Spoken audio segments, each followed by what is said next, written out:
Right, I think we can start. So please invite the officials in.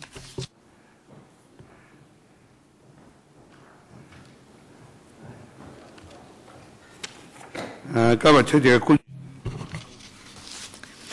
believe you know the officials present today very well, so I'll not introduce the officials to members again.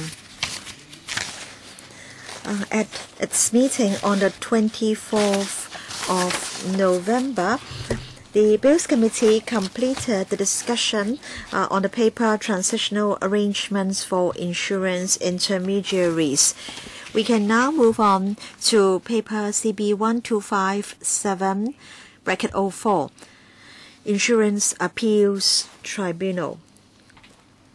I understand that there will be a PowerPoint presentation for us, right? Yes, thank you. Thank you, Chairman. So this is on new part 12 and new schedules 9 and 10. We've prepared a PowerPoint presentation for members. We need to update the appeals mechanism with the passage of the bill. At the moment, appeals against certain decisions of the IA are made to the Financial Secretary. We propose to modernize the appellate mechanism by setting up an independent IAT, Insurance Appeals Tribunal. The tribunal will be chaired by a former judge or a person qualified to be appointed as a high court judge. And he can't be a public officer or a member of the IIA.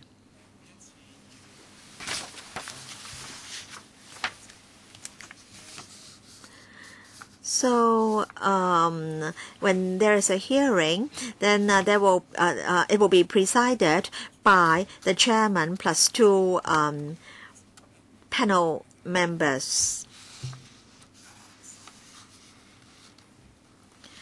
So the chairman will recommend candidates to the SFST, and the SFST will appoint the 2 panel members and the chairperson to be the tribunal.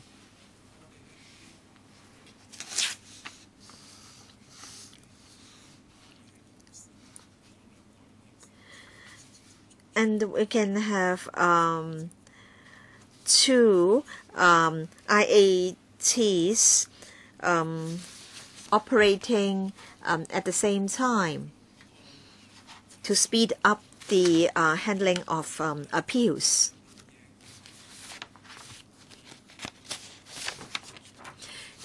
And then as to what decisions can go to this tribunal, may I refer members to Annex C and Annex D. For example, conditions imposed by the IIA in issuing licenses, the issuing of licenses, the revocation of licenses of intermediaries. So these are the so-called specified decisions, and appeals against these decisions can be made to the tribunal.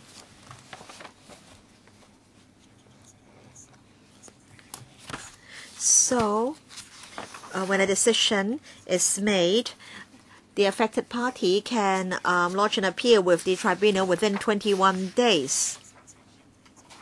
And the aggrieved person can also apply for a stay of execution of the specified decision.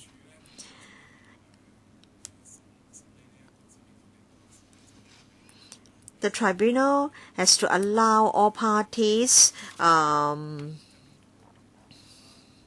the opportunities to address the tribunal, and the tribunal may decide to uphold the decision of the IIA to change the or to vary or set aside the determination, or remit the matter to the IA, or rather remit the matter back to the IIA, and then an appeal against the IAT's decision can be made to the Court of Appeal on a question of law, fact, or mixed law and fact. So this is the flow chart.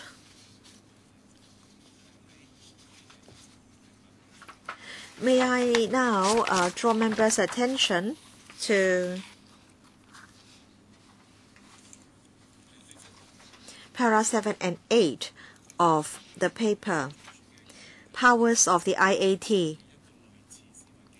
The IAT is going to be a quasi-judicial body. It is going to enjoy similar powers as those enjoyed by the courts, and so it can have access to evidence, and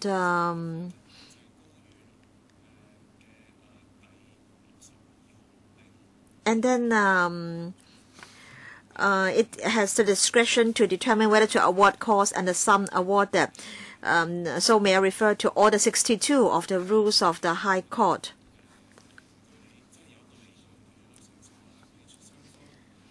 So the tribunal takes into account whether any party has abused the procedures, whether the appealing party has good reasons to lodge an appeal, and so on and so forth. We, of course, have to ensure that appeals are dealt with promptly and fairly. Thank you. I now would like to take questions from members. I've got a few questions, Chairman. Can you please use the microphone? Chairman, now the IAT's chairperson must be a former judge or a person qualified for appointment as a High Court judge. And the panel members have to be appointed by the CE. Who will appoint the chairperson, the CJ or the CE? Thank you, Chairman.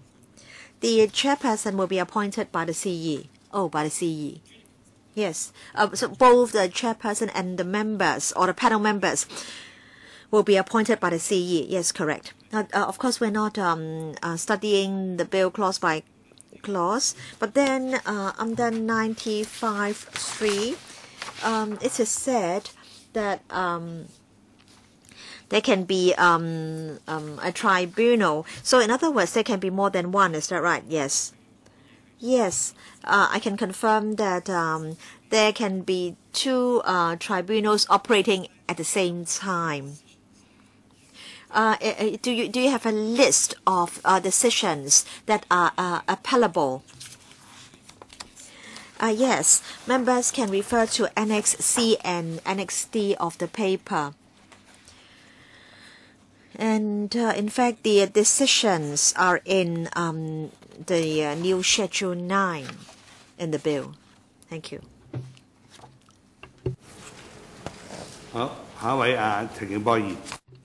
Yes, Mr. Chen Kin-po. Thank you, Chairman. I understand that the industry is concerned about costs, because the sum awarded can be rather high at times. The industry has proposed that the sum awarded be capped at $20,000.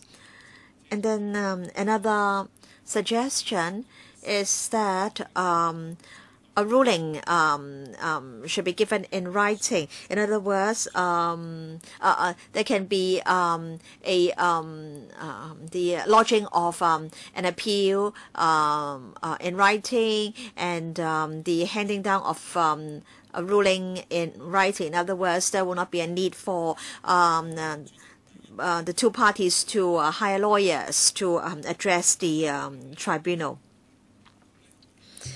Chairman, concerning the awarding of costs, that's a discretion that will be enjoyed by the IAT, and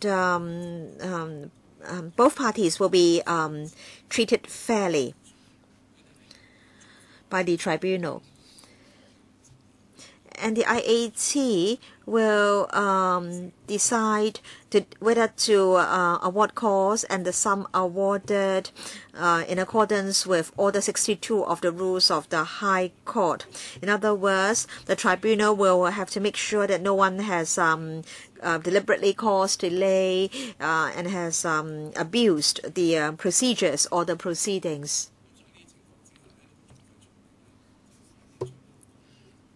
So the IAT, the chairperson of the IAT, will exercise the discretion fairly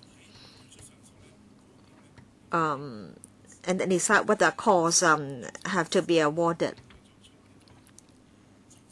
An appellant has the right to have legal representation, but then legal representation is not a must. And so parties aggrieved by the IIA's decisions do not necessarily have to engage lawyers to represent them. Also, there are cases where elsewhere tribunals take into account the financial condition of one party. So even if that party loses, he does not have to bear the cost. So the chairperson will make a reasonable decision as for whether there can be a written decision. Now, if you look at the provisions, there are provisions whereby the appeal decision can be reached fairly, quickly, and economically. And if both sides agree, the chairperson can make the decision himself without having two members as well.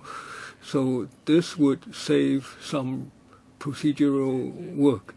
This has to be agreed by both sides. You have not responded whether it's 20,000 and whether a written representation is permitted. Let me directly respond. We will not consider setting an upper limit.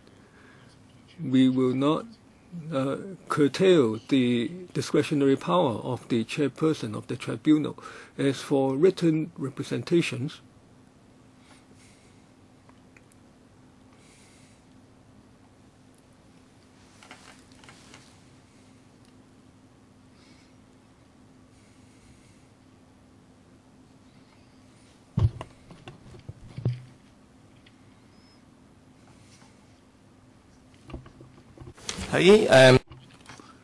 no, in the provisions, there's no provision saying that the representations cannot be in writing, but it does say that the chairperson can decide the form that the representation can take. Now, the Federation suggested that you accept written representation. Now, I can provide you with the text and you can consider the wording concerning the presence of a lawyer. We can consider that, yes. Shall I continue in my question or next, Leung Sing? Now, regarding the procedure of the tribunal, I have a question. Now, in 16C of the document, it says that any matters to be decided upon. Now, where there is a question of law, it is to be determined by the chairperson alone. All other questions must be determined by the majority of votes cast by the chairperson and two ordinary members. Now, the chairperson is qualified to be appointed as a judge of the High Court, so he has the ability to determine what is a question of law. So there is no provision for what constitutes a question of law. Now, he may not try to abuse power, but when there are different opinions, then there is no checks and balance. Some members might say, now, Mr. Chairperson, you should not intervene anymore. It's no longer a question of law. Now, in that case, what checks and balance do you have?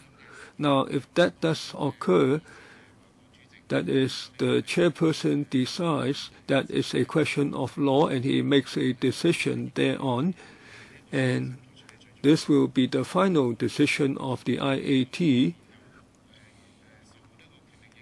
and the affected person feels that the chairperson, in making this determination that the question of law is decided upon by himself alone, and if he is not satisfied, he can appeal to the Court of Appeal. Next, Mr. Sin Chung Kai, second round. I'd like to ask the judge, in making a decision, is it that he has to write a judgment and give it to the person concerned? Now, can one appeal the tribunal's decision? Now, the provisions say that the tribunal must have a written decision, and this written decision must be made public because the grounds have to be informed to the person affected, so it has to be in writing. Now, as said earlier, if the affected person is not happy with the decision, he can appeal to the Court of Appeal. So just like any case, it can be taken up all the way to the Court of Final Appeal. No, the Court of Appeal's decision would be final. Which provision?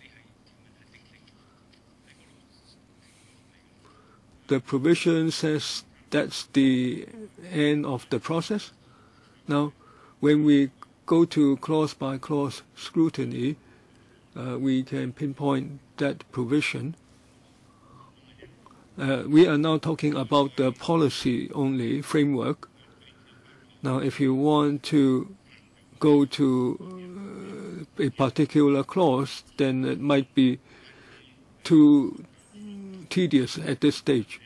Now, perhaps you can pay attention to the procedure of our scrutiny.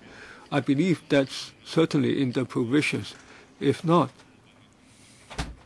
the policy spirit, the spirit of the policy would not be evident.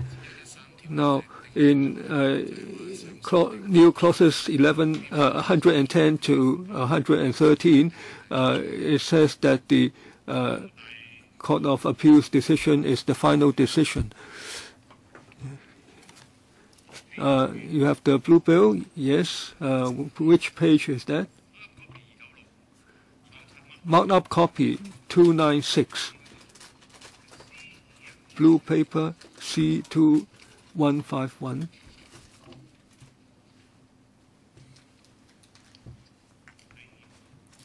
It's the second volume.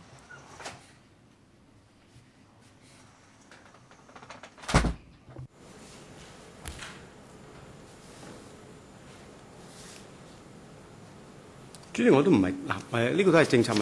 don't understand. It's a policy issue. Now, for 113, now, even though it's not clause by clause scrutiny right now, I believe it's related. 113 says, apart from clause 110 and High Court rules, order rule 40, the Court of Appeals decision is final. Now, Clause 110 is very clear. There are 3 provisions there.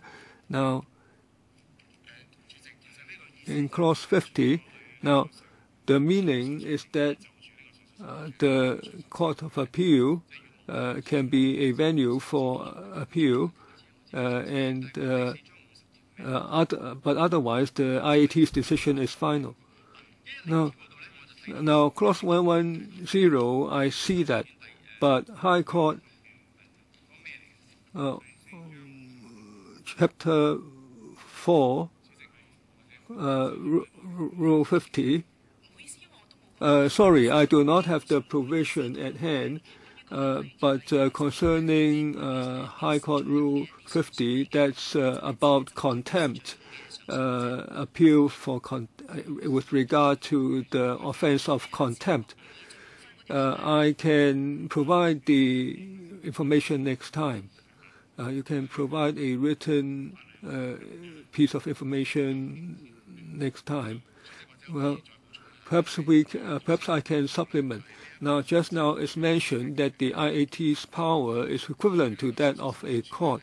Now, the IAT can issue orders so that witnesses can supply information or present a defense. Now, if the person does not abide by the IAT's decision, it's equivalent to contempt of court. So that's the legal significance. So just now, the DOJ representative, that's why she referred to the matter in that way. Now, where does it say that there can be no further appeal all the way to the Court of Final Appeal? Here it says that it's a final decision. Now, Clause 113. Now, apart from 110, now the rest is. Now, if I'm unhappy with the Court of Appeal decision, can one go to the Court of Final Appeal? Where does it say that? Perhaps the DOJ representative can assist us. Now, I understand Mr. Sin's question. However, when we look at the provisions, now the Secretary mentioned the new clauses 110 and 113. Now, Clause 113 says that apart from Clause 110 and High Court Rule 50, the Court of Appeals decision, the Tribunal's decision is final. So there can be only 2 venues, to the Court of Appeal or the High Court for contempt. Now, suppose there is a case according to 110. Bracket 1, bracket A, a question of law. So that means the person concerned is dissatisfied with the IAT's decision, and he goes to appeals to the Court of Appeal. And the Court of Appeal turns down disallows the appeal. Now, can he then take it further to the Court of Final Appeal? Now, Chairman, we have to first look at Clause 113. Clause 113 says that apart from a scenario, otherwise the IAT's decision is final. Now, that scenario refers to Clause 110. That is, one can appeal to Court of Appeal on question of fact or question of fact and law to review the IAT's decision. So the logic is that, one, the IAT's decision is final unless one appeals to the Court of Appeal. I understand that. But if 110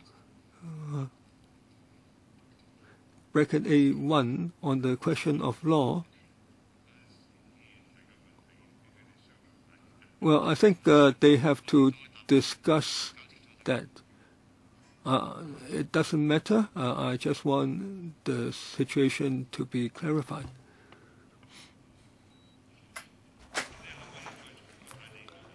Can you repeat what you do not understand? Let me explain. Now, I understand that there are very few cases where one can appeal to Court of Appeal. Now, according to Clause 110, Subclause 2, one can appeal on question of law. Now, if the appeal is rejected at Court of Appeal, can he then further appeal to the CFA? Who will answer? Now, our policy is that the Court of Appeal decision would be final, but we will study with the DOJ on whether to state expressly that the Court of Appeal's decision is final. Yes, we will study that with the DOJ. Raymond Wong, first round. Now, looking at this document, now I agree with the IAT because this can review, this provides a review mechanism. In paragraph 9, it says that the new clause 104 can allow the tribunal to award costs, and the tribunal can decide on the amount of costs. Now, the Federation of Insurers suggested that there should be an upper limit to the cost to be awarded. For instance, for individuals, a limit of $20,000. Now, for individuals, these costs can be very high. We understand that the IAT has the discretion to determine cost. But then can the amount of cost or the sum of cost be kept to protect those who have limited means? And then second, it is said that concerning new Schedule 10,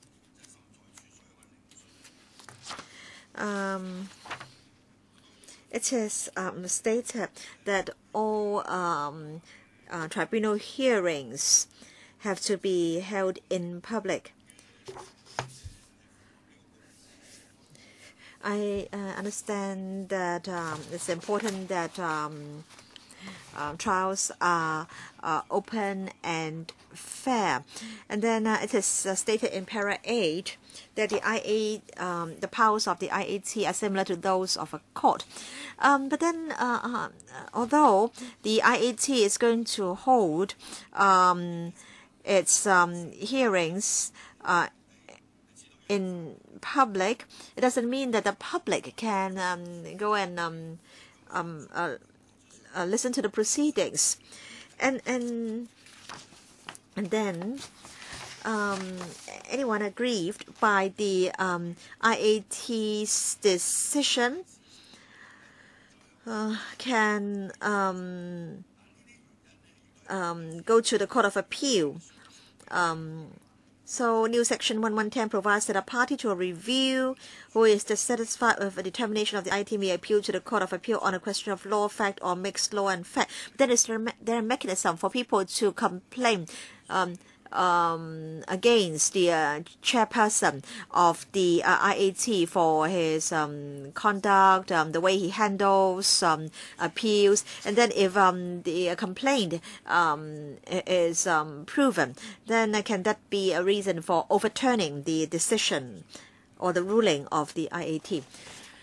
Now, as I've said just now, aggrieved parties do have the right to get legal representation, but then legal representation is not a must. Then the IAT will be given the discretion to determine costs. This is in relation to Order 62 of the Rules of the High Court. We do not want to see any party giving frivolous arguments or making frivolous appeals, and we do not want any party to abuse the proceedings. If one party hires a lawyer to lodge a frivolous appeal or to abuse the proceedings, then the other party will be prejudiced. And that is why we propose to give the IAT the discretion to determine costs. Members are worried that some individuals may have limited means, and as a result, they may be deterred from lodging an appeal because they are worried that they may have to bear the costs, the legal costs of the other party. And so that is why we propose to give the chairperson of the IAT this discretion to determine whether to award costs. And then have you considered the idea of capping the cost? That will be unjust. So you think giving full discretion to the chairperson will give him more flexibility. Now, while he can enjoy discretion, he has to make reference to Order 62 of the Rules of the High Court. So 9A to D are the factors that the chairperson needs to consider. He has to consider whether any party has abused the procedures or any party has acted in a frivolous manner. Then as to whether the public can observe the proceedings, or the chairperson can make decisions on the arrangements for the sittings or hearings. So the law allows the public to observe the proceedings, but then the actual arrangements will be worked out by the chairperson. But then, as it is an open hearing, we expect the public to be able to observe the proceedings. Of course, the public will be allowed in, but then the chairperson can come up with the more detailed arrangements. And then as to whether there can be complaints against the chairperson of the IAT. Now, this chairperson must be a retired judge or a former judge or a person qualified to be appointed as a high court judge. And so we believe he must be a person of integrity. But then if there are doubts about his conduct and there are allegations about his fairness in dealing with appeals, then the decision of the tribunal can be brought before the Court of Appeal by the appealing party. Mr. Chen, so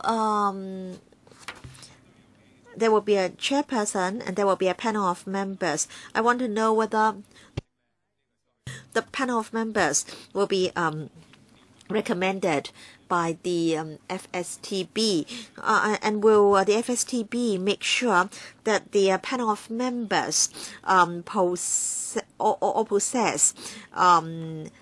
knowledge and expertise in the insurance industry? And then concerning the cost, I and Mr. Wong Yok Man have proposed a cap. You have told us that para 9A to D represent the circumstances under which costs are awarded. But then does it mean that if a party hasn't committed A to D, then he will not have to pay the cost? And then even if the appealing party doesn't hire a lawyer, the IIA may be represented by a lawyer. Yes, Chairman. Concerning the panel of members, it will be appointed by the CE. The bill doesn't include any prerequisites for being members, but then the panel will definitely comprise professionals and people from the insurance sector. This is because actuarial, accounting, legal, and insurance issues will definitely come up in the IAT.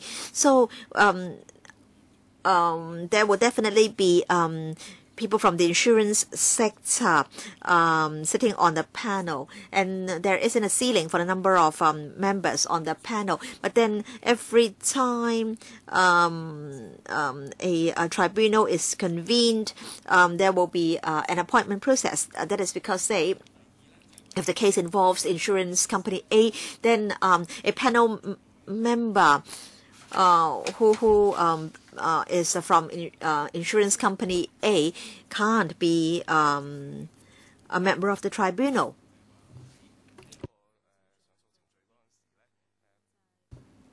And then, now 9A to D may not be exhaustive. Every time the chairperson makes a decision taking into account the behavior and the conduct of the parties concerned.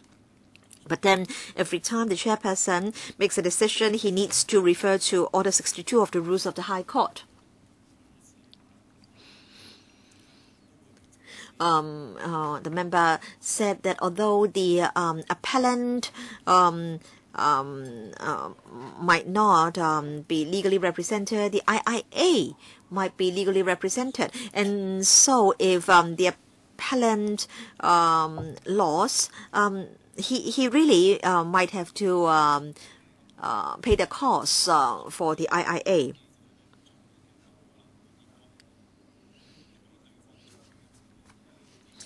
Now, because the paper states very clearly that if one party loses, then he runs the risk of paying the cost. So can you give us a rough idea concerning the sum? Or can you tell us more about how costs are awarded? If you because I think it's important that you try to allay the worries of the people, and if you are not in a position to give the information, perhaps the DOJ can assist. And then now some say that for SFC cases, they are more complicated, and so there is definitely legal representation, and also the parties concerned are many companies. But then here we're talking about many individuals. There are about 80,000 intermediaries who are individuals, and how can you allay the worries of these individuals? Thank you, Chairman. On the SFC, I want to say that there are also individuals who are licensees, and in fact, individuals have lodged appeals against the SFC's decisions. In fact, it's up to the parties to decide whether to get legal representation. But I want to make it clear that the chairperson will make a decision in a fair and impartial manner. In fact, in another tribunal, the chairperson did decide that there was no need for one party to pay the cost of another party.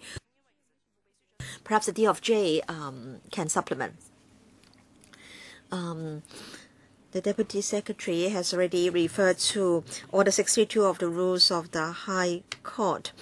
and in fact the factors are listed in under parent 9. So it's difficult for me to tell you how the courts exercise their discretion. But basically they have to follow Order 62 of the rules of the High Court. But for those who haven't committed any acts under 9A, B, C, D, does it mean that they will not have to pay the cost? No, these are the factors that the courts consider. But of course, the courts have the discretion. So, it seems that even though a party hasn't committed A, B, C, or D, he may still have to pay the cost. And I've heard that individuals have decided not to appeal against SMC's decisions. In fact, I know a person that you know as well, and he said that he was lucky that the company would pay for the cost for him, or else he would not have decided to appeal against the SFC's decision. I think it's important that you allay the worries of the individuals. You know that now individuals really dare not appeal against the SFC's decision. I think it's important that individuals. I think it's important that individuals will not be deterred to lodge appeals because they are worried about the cost. And then for the AAB, in fact, no costs are awarded, but then there can be legal representation. So can you follow this model? So their costs would not be involved. Would that be feasible? Now, this is just one more thing for you to think about. Now, even if you provide an answer to me, the industry might still be worried because they see this situation as at the SFC. Please consider how you can reassure the industry. You want an immediate answer, or you want a written response? I hope that they will respond further in addition to the answer today. Now, Alan Leong is here. The DOJ doesn't seem to quite answer my question. The government document says that there are certain conditions, like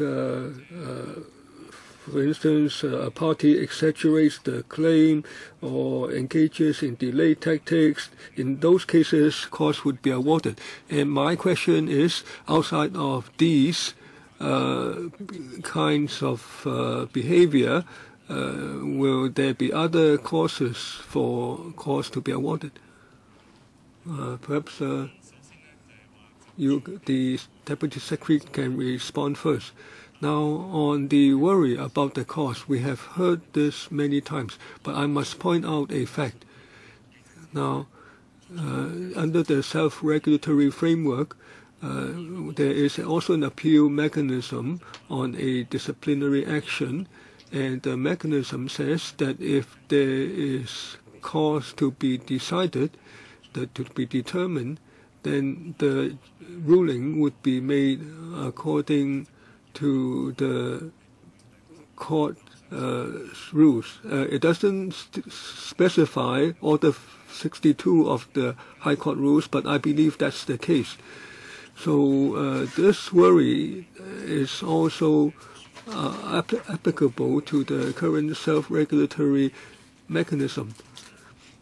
Now, I have kept reiterating just now, this is a mechanism fair to all parties, because under the current self-regulatory mechanism, there are some cases where the complainant is determined to be to have engaged in appropriate conduct, and he engaged in tactics to delay the procedure, and he incurs high legal costs, and the self-regulatory body engages a barrister to arrive at the cost and try to recover the cost from him, and there's difficulty. So we try to improve this. Now there's an independent IAT with the power to recover the cost. So the principle is that one must be fair to all parties. Now, Para 9 says that Order 62 of the High Court rules stipulates certain conducts. Now, is that when the tribunal tries to determine the cause, the tribunal has to determine these factors. Now, whether the delay tactics have been employed, so on. So the chairperson will consider these factors in arriving at the cost to be awarded. Finally, I don't think we should always cite the SFC example. It's not quite appropriate. Now,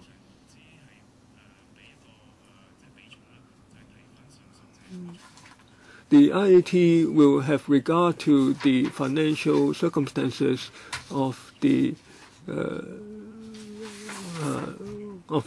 party, and there are cases in the current mechanism where the party doesn't have to pay the cost.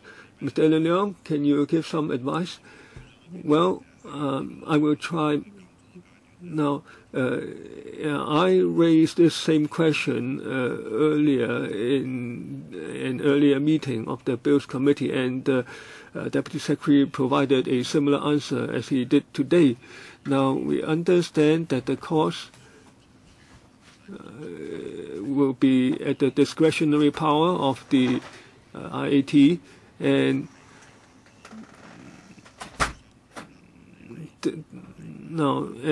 this mechanism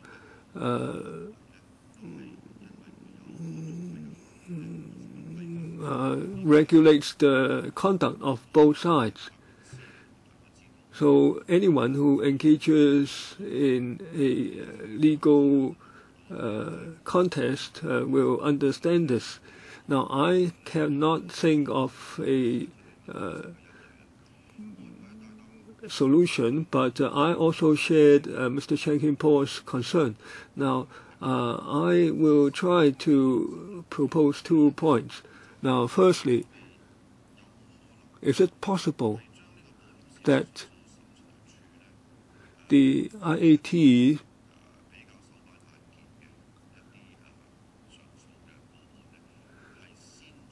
some of the appeal cases should first be subject to fixed amount determinations. In other words, if there are no exceptional circumstances,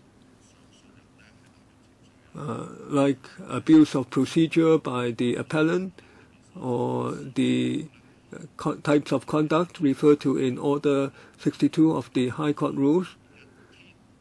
Now, if you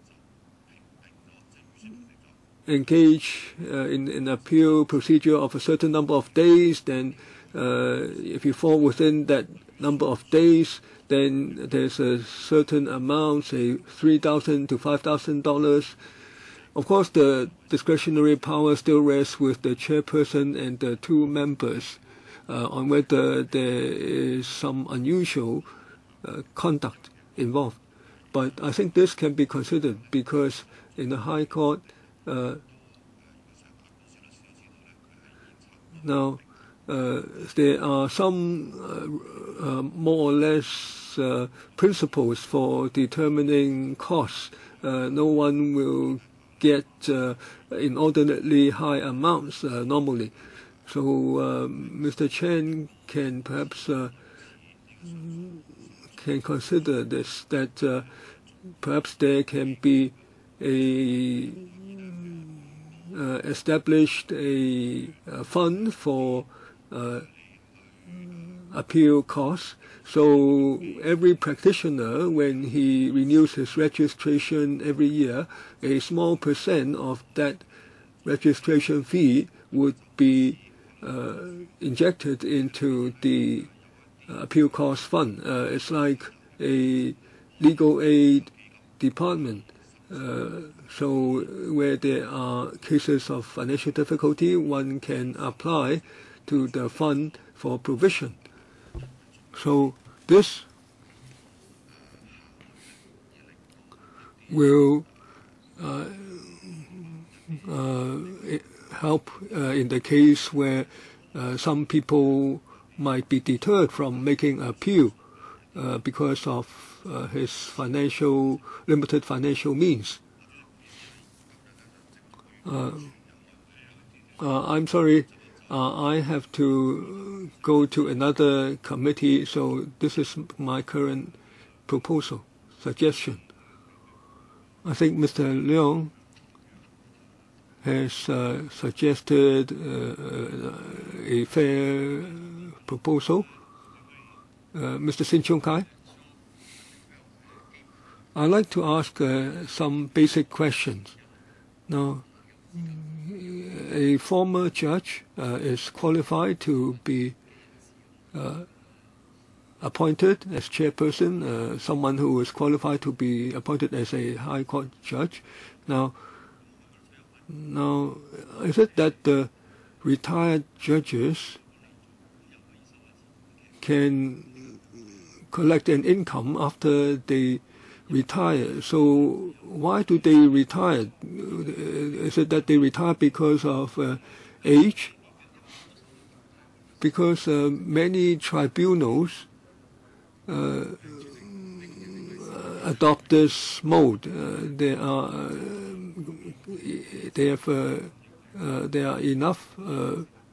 a lot of people lodging appeals.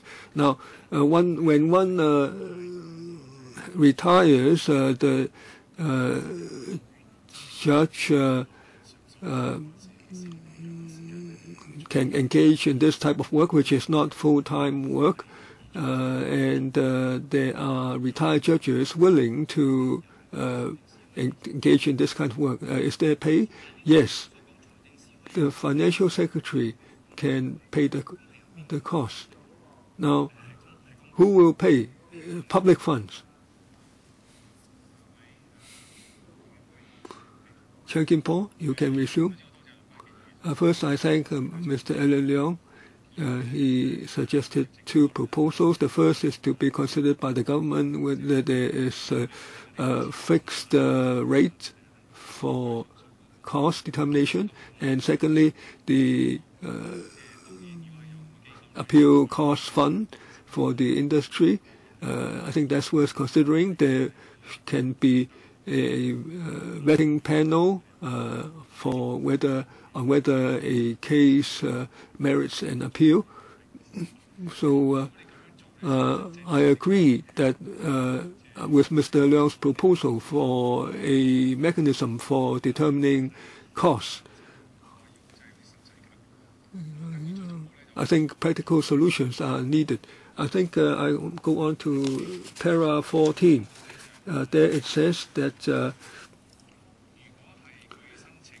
if one applies for appeal, there won't be a stay of execution. If he wants to have a stay of execution, one has to apply to the tribunal. I believe that understanding is correct. Now, if he applies, if he doesn't want the execution right away, he can apply for a stay. Now, when the application is received, the tribunal has to approve it first before there is an actual stay. Now, is there enough time for the tribunal to make a decision, or would there not be enough time because the execution is due already? Yes, in applying for stay of execution, the IAT chairperson can make a decision by himself. The two other members are not necessary for that decision, so a quick decision can be made. Now on the time limit, now the policy is that the process has to be quick and fair, so the person would not suffer injustice. The chairman, the design of the provisions are such that the chairperson can make a decision on the application for appeal, so it can be very quick regarding stay of execution. Now on the fixed level of cost. Now on Annex C, it seems to be mainly about companies, the insurers, and Annex D is about individuals, insurance intermediaries. Now, this may be what Mr. Chen Kim-po was referring to. These are the people who had their licenses suspended. These are the more general cases. Of course, there may not be all the cases A to J, but perhaps you can indicate some level of cost for, say, the most common 3 or 4 cases out of A to J. I think that would be helpful to the industry. Now, for the insurers, I think they have the financial means. But for Annex D, some situations are rather technical. The disciplinary action might involve complicated matters, but for license matters, it might be more common or more general. So they lose their jobs, so they are under pressure to appeal. Now, I agree with Mr. Alan Liao's proposal, but even if one cannot cover every case of appeal, perhaps you can select the more common cases and determine the rates for costs. Say, for example, a cold or a flu, a fixed amount of $300. I can't rule out this possibility, Chairman, but I don't think it is appropriate for us to prescribe in the legislation that the chairperson must do this. This tribunal is going to be a quasi-judicial body. There are arrangements for a pre-sitting to be held, and there is this mechanism of a conference, and so the parties concerned may ask the chairperson about the cause. All right.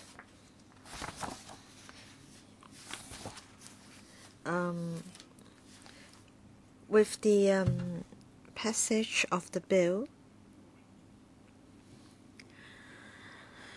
the tribunal will be set up, and I believe the tribunal will have to build up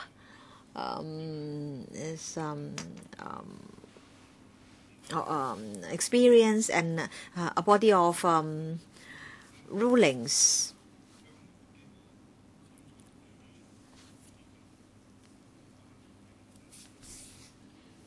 We hope that the chairperson and the members of the future tribunal can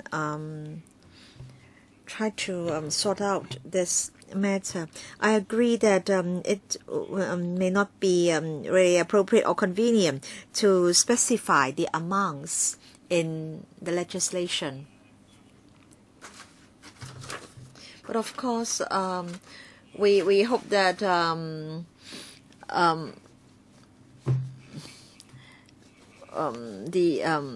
matter can be sorted out.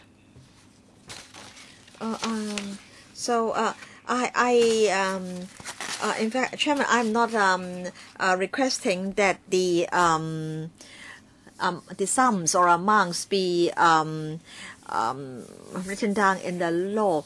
But well, what I mean is that I think the suggestion should be put down in the minutes. I agree with you, Chairman. I think at least our such suggestion should be recorded.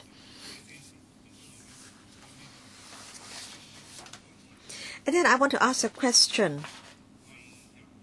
The CE may establish additional tribunals for any reviews if appropriate. What is meant by if appropriate? Under what circumstances will the CE establish more tribunals, more than one? Yes, Chairman. Say, for example, there are many appeals, and so the CE will establish additional tribunals to review the appeals, because we do not want to see a big backlog of cases. If there is more than one tribunal, then is it that there will be a few chairpersons right at the outset? Yes, the CE may appoint more than one chairperson, but of course each sitting, at each sitting there will be one chairperson and two panel members. So in other words, there can be a panel of chairpersons, and at the same time, of course, a panel of members. And if there is more than one tribunal,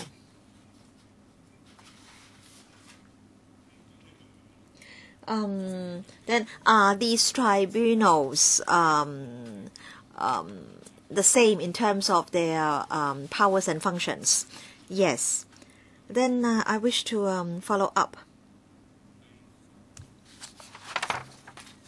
16.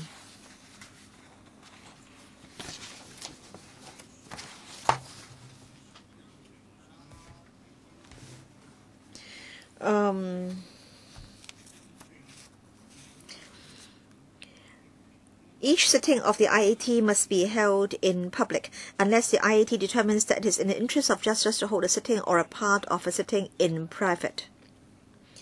So, under what circumstances will a sitting be held in private? So is it that it's entirely up to the chairperson to decide whether the sitting should be held in public or in private? There can be many examples, Chairman. Say, for example, some appeals may involve some embarrassment to a female And so the sitting may be held in private because if it is held in public, then the female in giving evidence may feel embarrassed. All right, then I think we can now move on to the next paper, Transition and Miscellaneous Matters. This is paper 332 bracket 01. Alright, so let's give Mr. Zhang some time to drink some water, and then we can start. As Chairman, this paper covers a number of miscellaneous issues. We have covered the policy issues of the bill, but then as this bill has 400 to 500 pages, there are many miscellaneous issues. First of all, arrangements for the transition from the OCI and the SROs to the IIA.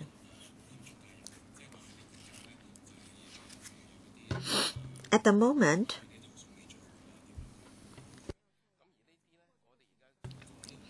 there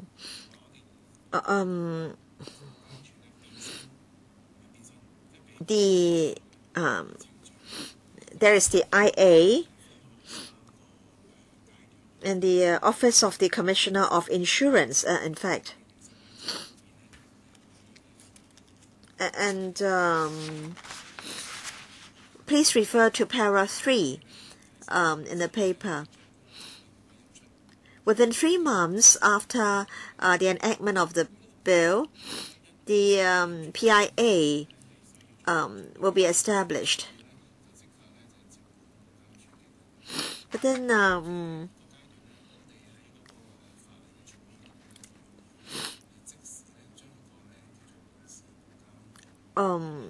the bill states that that there will be the PIA to prepare for the establishment of the IIA. The PIA can rent office premises and hire the key staff.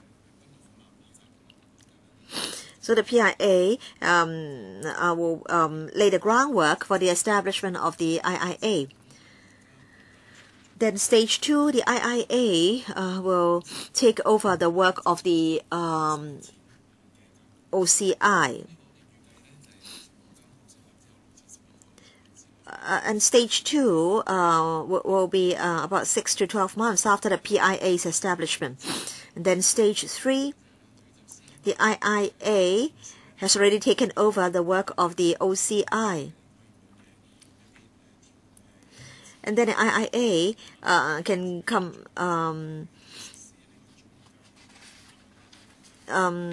commence the licensing and regulatory regime for insurance intermediaries. And we believe stage 3 will be 12 to 20 months after the PIA's establishment. I'll pause here to see whether members have got any questions. If members have no questions, then I'll move on to savings provisions and provisions on transitional arrangements. And that's part 2 and part 3 of Schedule 11. Now, concerning the OCI's decisions and regulatory activities, they will continue with the establishment of the IIA. This is to make sure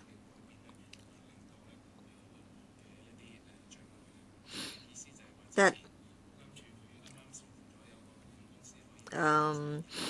there will be a smooth transition. Now, say for example, the OCI has already approved the establishment of a new insurance company, and so this the decision will continue, and this company will not have to apply to the IIA again.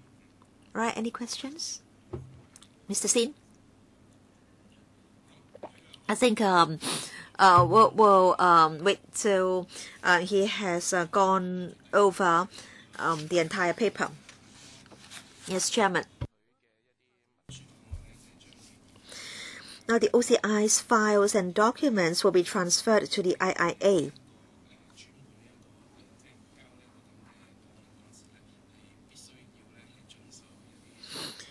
And then here it says that proper procedures must be followed, and there must be safeguards against unauthorized access to the records transferred.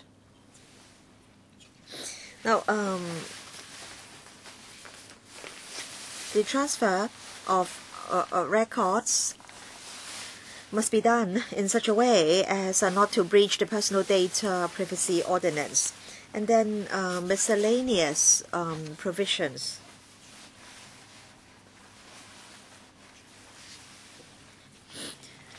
The regulatory requirements are in the principal legislation, but then the IIA will be able to make rules and regulations detailing the regulatory requirements.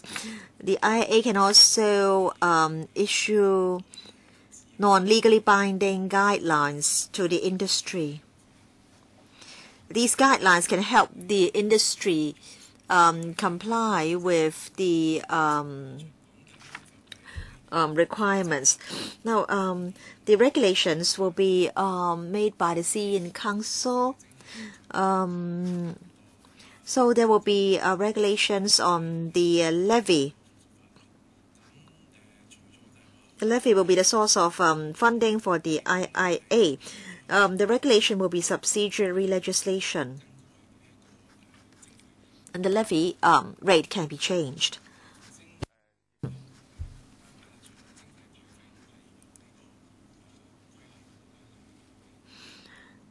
And the license fees will also be prescribed in the regulations and the rules.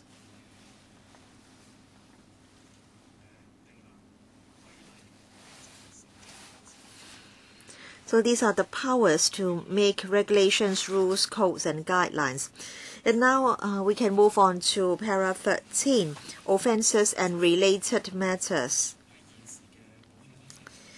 Now, para 14 states that if a person induces or attempts to induce another person to enter into a contract of insurance by a statement, promise, or representation which the person knows to be false, misleading, or deceptive. And this is new section 117 to replace the existing section 56.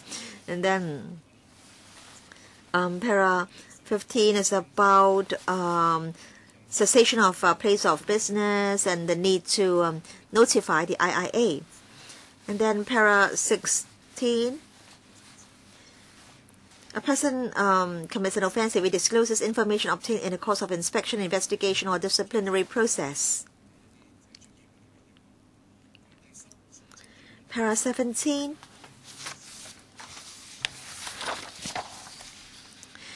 at the moment, under the insurance company's ordinance, there are some confidentiality provisions. But then we need to allow the IIA to exchange with its overseas counterparts certain information.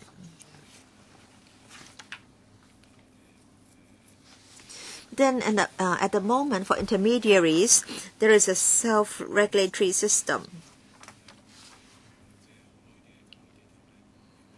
And we're now stating what information can be disclosed to overseas regulatory bodies. But then at the same time, there are confidentiality provisions to protect the parties concerned. Information relating to policyholders must not be disclosed.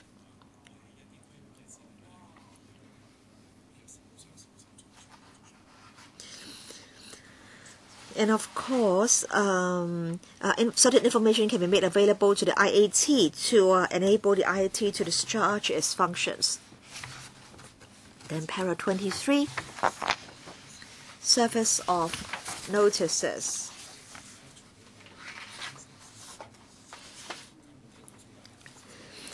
So IA can serve notices to a person by fax and email, in addition to postage. And then after enactment of the bill, the insurance company's ordinance will be renamed as the insurance ordinance. And so we will need to change the name of the ordinance. And concerning the insurance authority,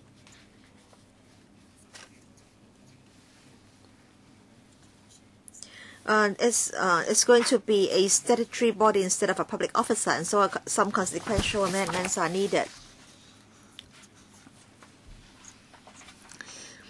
And there will be 5 types of licenses to be issued. And so we will make update references to insurance intermediaries in the light of amendments to the new regime. Finally,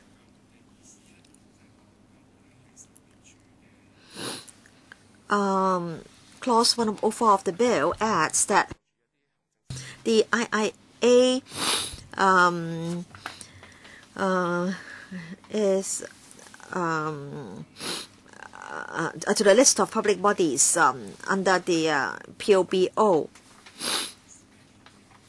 And then MPF intermediaries are also intermediaries regulated by the IIA, and there is a need to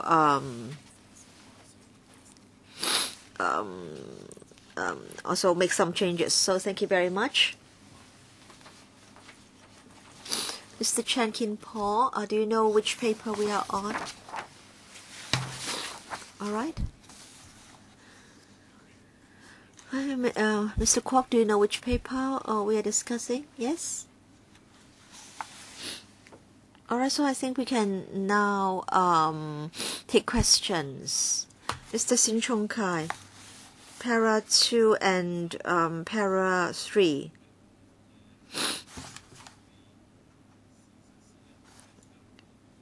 It is said that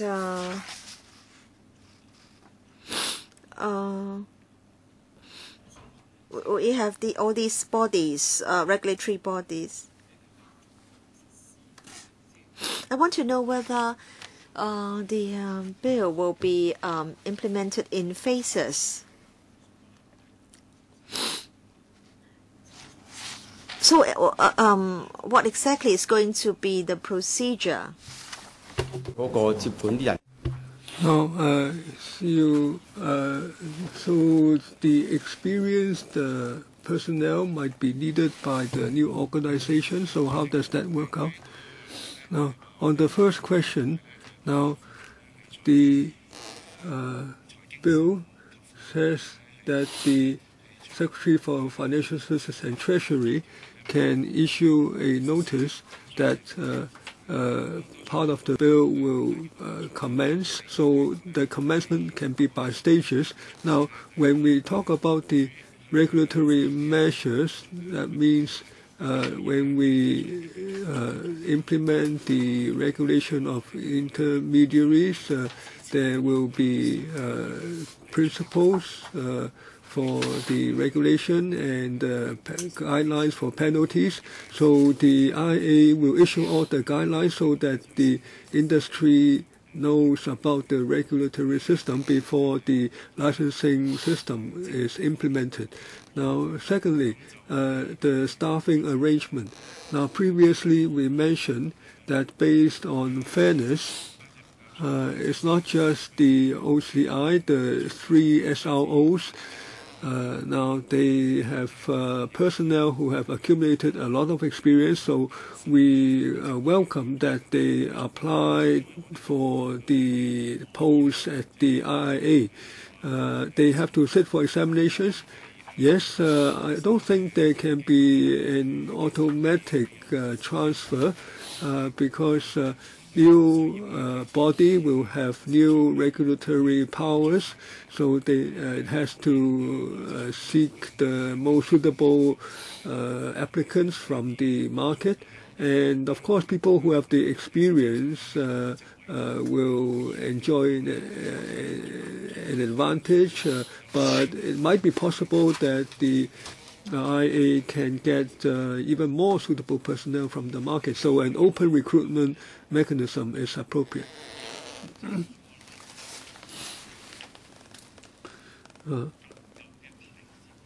Now,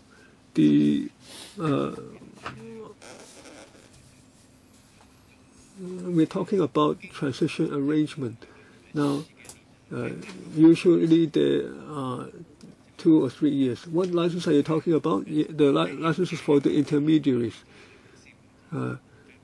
Yes, the licenses for the intermediaries. Now, so what's your arrangement? Do they automatically become qualified under the new system? Right now it's a registration system. We have 3 self-regulatory bodies. 1 covers the agents, 2 covers the brokers. Now the transition arrangement says that if they were effectively registered with the SROs, then they will automatically be regarded as license holders with the IA, and the transition period is 3 years. During those 3 years, they don't have to pay new license fees. So you're grandfathered for the 3 years. No, it doesn't mean that they have to sit for exam after 3 years. They won't be assessed after 3 years. The purpose is that after 3 years they can apply for the new license in batches. So this is like a change of ID cards. This is for the convenience of the work by the IA. Now I don't know whether this occurs now. Right now, the people go and get registered, and after you grandfathered the qualifications, then how do you assess whether they are qualified? There is an assessment mechanism. Well, they get the licenses, so already. Now, for agents, they have to pass examinations. There are the exams on basic principles, on life insurance, on ordinary insurance, car insurance, fire insurance. So they have to take the appropriate tests for the type of business involved. And there must be at least one company appointing the person as an agent. And only then can he register with the board for registration of insurance agents. Now, they take the exam first, and they have an employer, and then they can get registered. Now, during the transition period, we will not require them to take fresh tests. But many professionals have CPD. We have that too. For the 3 self-SROs, they have 10 hours of CPD per year. And in the future licensing arrangement, the IA can also set requirements similarly. Mr. Chen? Now, on the provisional timetable, now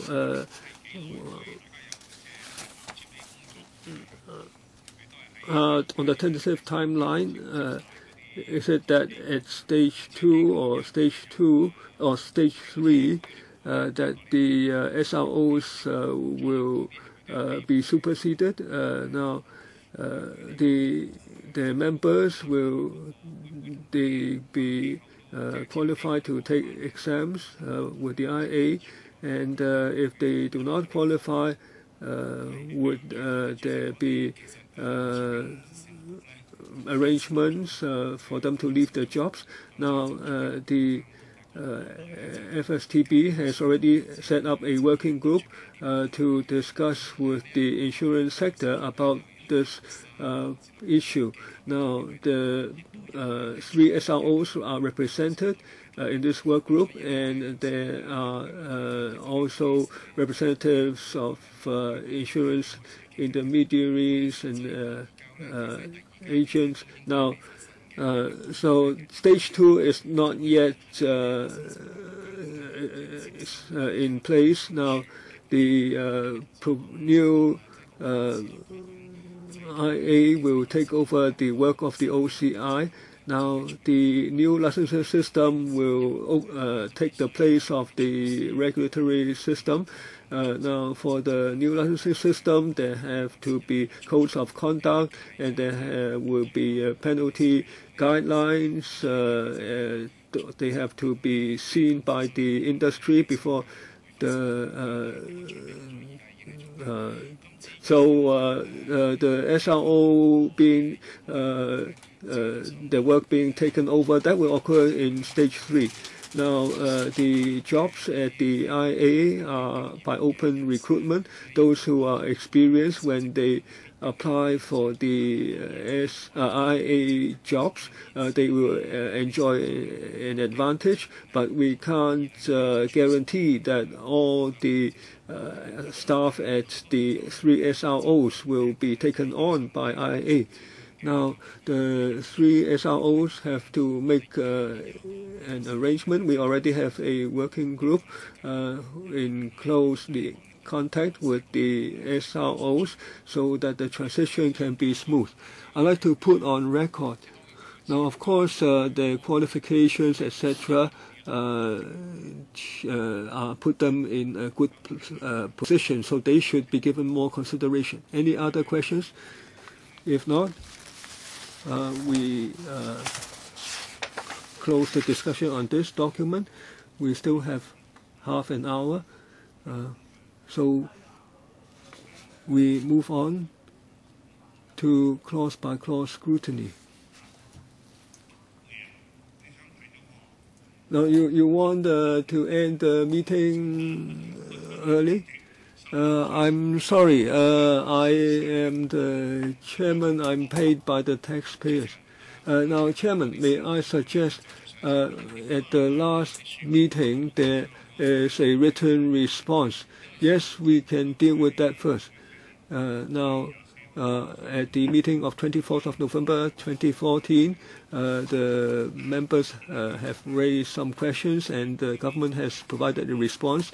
CB bracket 1332/14 to 15 bracket 03. The Deputy Secretary.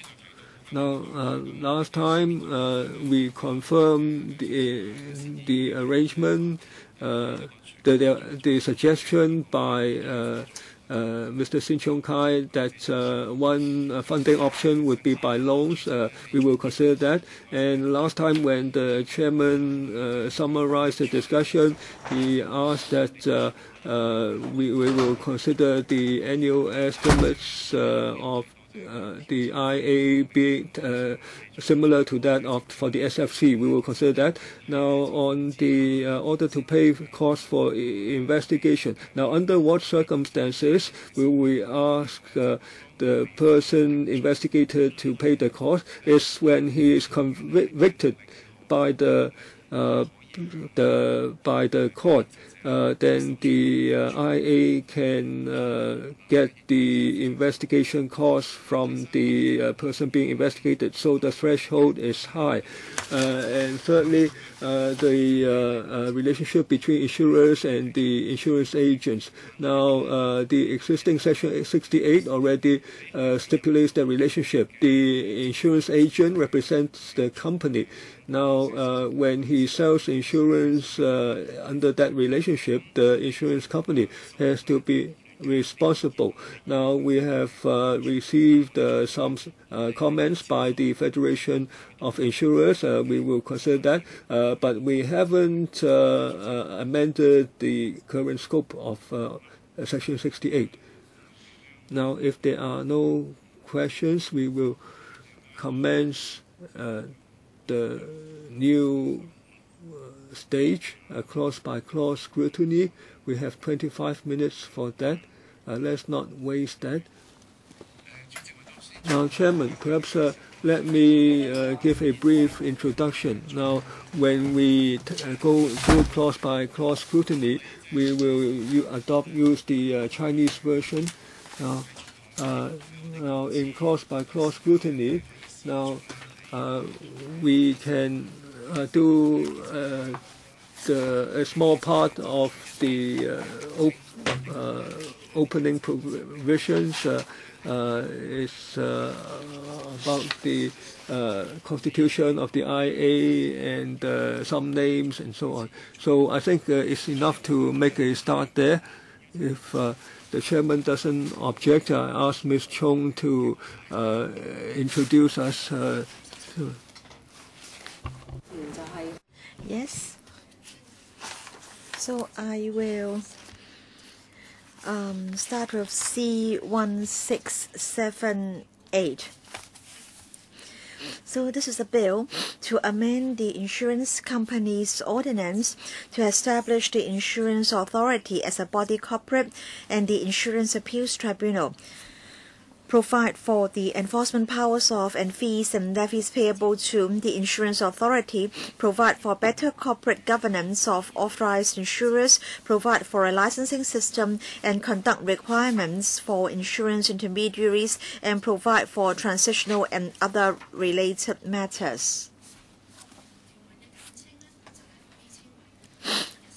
This ordinance may be cited as the Insurance Companies Amendment Ordinance 2014.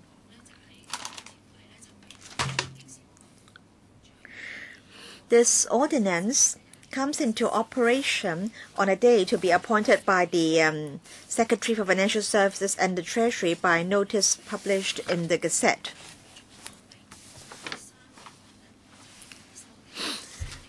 The enactments specified in parts 2 and 3 are amended as set out in those parts. The provisions set out in column 1 of an item of Schedules 1 and 2 are amended by repealing the words and characters set out in column 2 of that item and substituting the words and characters set out in column 3 of that item.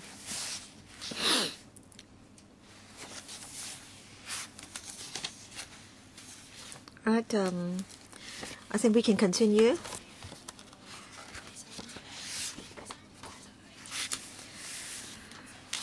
Clause 3, long title. The long title is repealed, and then we have to regulate the carrying on of insurance business, to establish the Insurance Authority as a body corporate to regulate the insurance industry for protecting policyholders and potential policyholders, and for promoting the stable development of the insurance industry and to provide for related matters. Clause 4, to repeal Insurance Companies Ordinance and substitute Insurance Ordinance. And then Clause 5, advisor, the definition of advisor, and that's page 6 of the marked up copy.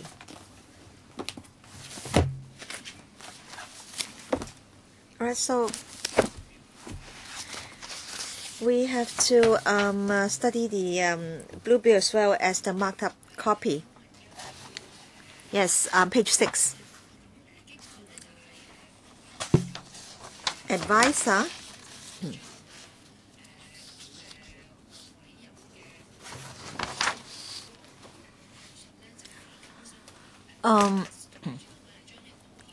The reference to an insurer is replaced by an the reference to an authorized insurer.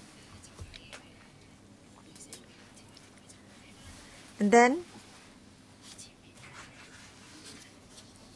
page 5 of the marked up copy.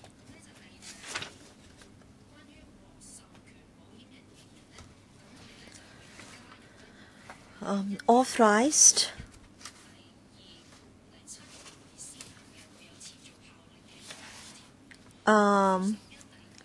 we will have this or deemed to be so authorized under section 61(1) or 2 of the pre-amended ordinance having continuing effect by the operation of section 2(7) of schedule 11. So this is in fact a transitional arrangement.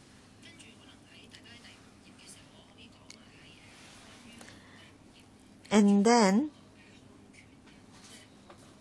controller.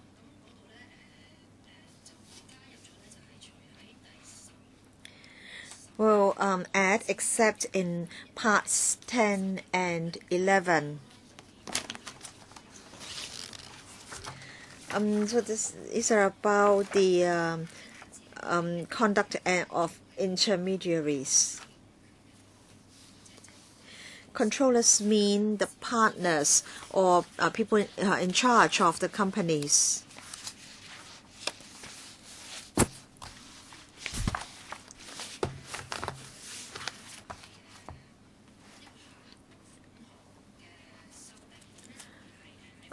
Next, client monies.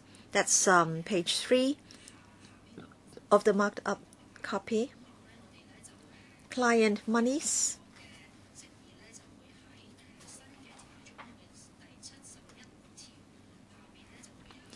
And so there will be a more detailed definition under clause 71.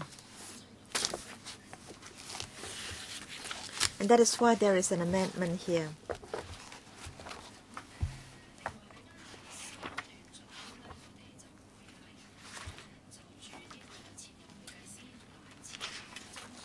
And then former accountant, former actuary. The reference to an insurer is replaced by the reference to an authorized insurer.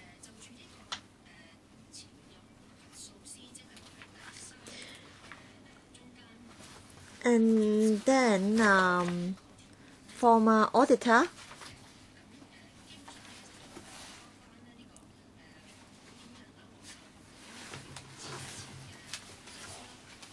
So former editor in relation to an authorized insurer, in relation to a former insurer, and then in relation to a licensed insurance broker company.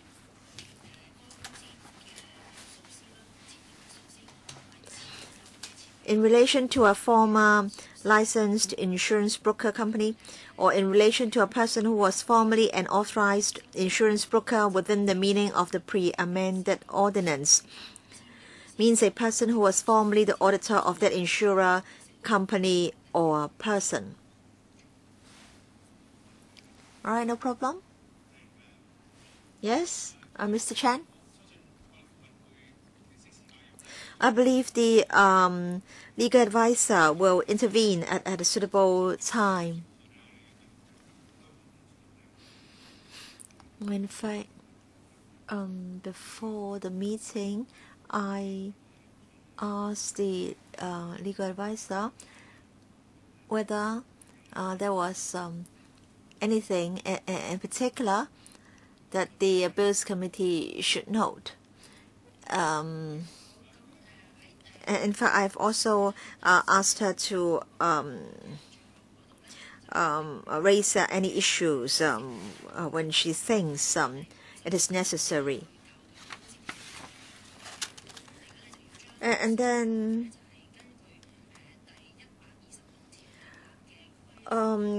concerning prescribed, that means prescribed by regulations made under 126 or rules made under section 127. So we're talking about rules and regulations on levies. and other rules or regulations. All right, I think we can continue. 唔好意思啊，咁跟住咧就係翻藍紙草案還是翻 Back to the blue bill.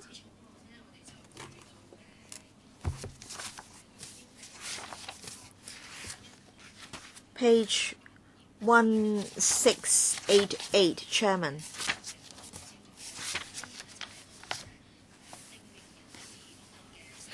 And then prescribed person. And that's page 4 of the marked up copy.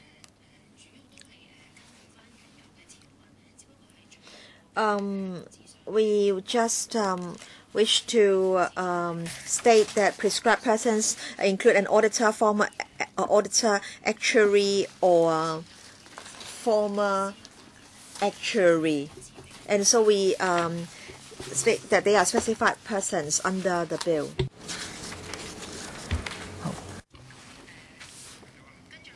Now, next we come to marked up copy, page 5. Now you can see that there are some we need to delete the prescribed person, and so, and similar for page 6, there will be some new definitions, and the new amendments are on the right-hand side. On page 6, we add new interpretations. The public refers to the public of Hong Kong, and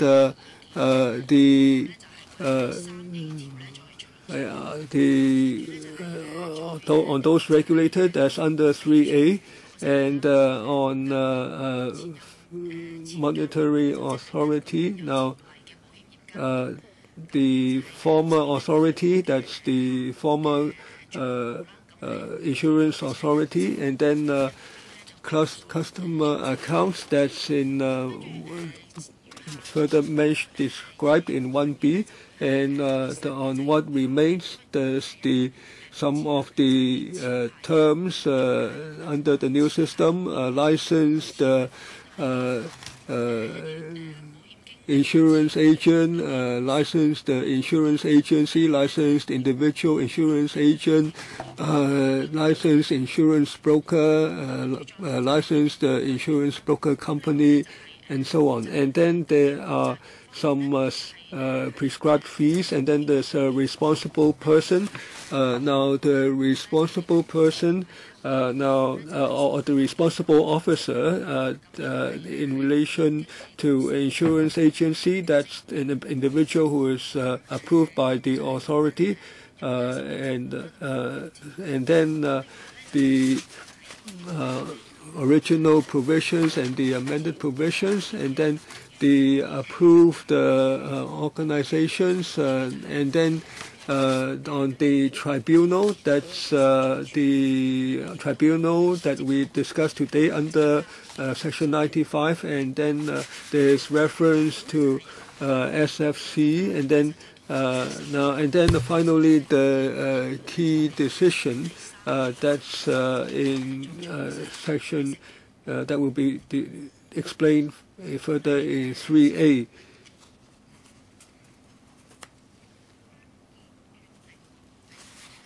Now,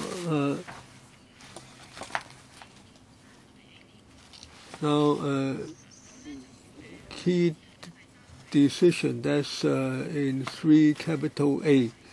Now, in marked up copy, 3A is added.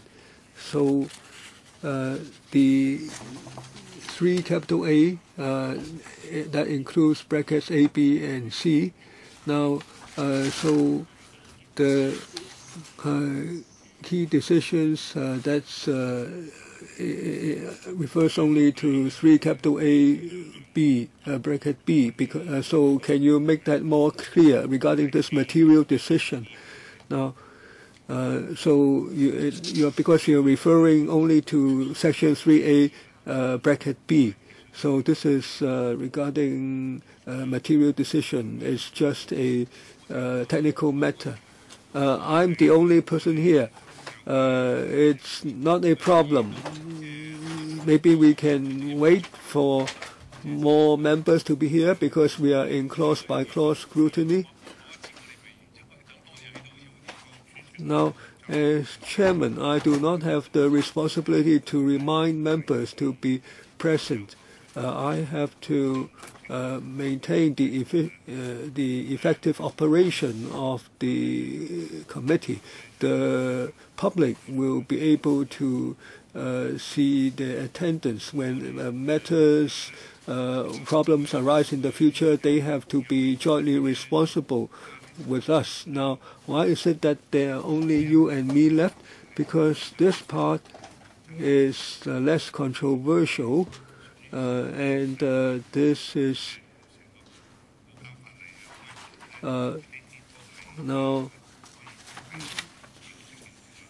This is but a procedure that has to be gone through, and there is less controversy here. So I have been tolerant of the absence. Chairman, now if in the future they come back and they ask questions, will you allow them? In that case, I will not allow them to put questions. Otherwise, my work will never end. Then anyone who was absent can ask for for a case to be opened up again. Then I cannot entertain that. Now, Chairman, I'd like also to respond. Now, right now, we are talking about technical amendments. Now, the more controversial issues have been the licensing system and the requirements on conducts, the power of investigation, the provisions on disciplinary action. Now, we will come up with a table on the part to be scrutinized in respect of each issue. So we will remind members that when we scrutinize the more controversial issues, members should be present. Now, I agree with the chairman that if we remind them and if they are not here, then we should treat them as giving up on their power. So let's go on for 5 more minutes. Now we are on page 8 of the marked up copy. Let's hold it for the moment. The legal advisor has further question. Sorry. Now, reference to 3A. Now, in marked up copy, page 6, that situation also applies. Now, in marked up copy, page 6, on the regulated activity, perhaps the government should say that it's C section 3A bracket A, and regulated advice that should be C section 3A bracket C. No problem. Okay, thank you. Please resume. Next, page 8 of the marked up copy. There is a 2A break. Now that reference to functions includes including a power and a duty. Next, we come to page 8 of the marked up copy. The word authorized is added to the provisions on captive insurer. And then on page 10, that's the legal advisor, what he was referring 2 on regulated activity, material decision, and regulated advice. We will explain the details when we come to that part. Now, next, establishment of authority. Sorry, I think we have made a start. Now, on the establishment of authority, I think we should wait for more members to be here, but I think we have made good progress. Now, next meeting date, now that 22nd of December, just before Christmas, Monday, 10:45 a.m. And the meeting after that will be 12th of January in the new year, Monday, 2:30 p.m. And I think the clerk will issue a notice to you all. Thank you for the attendance.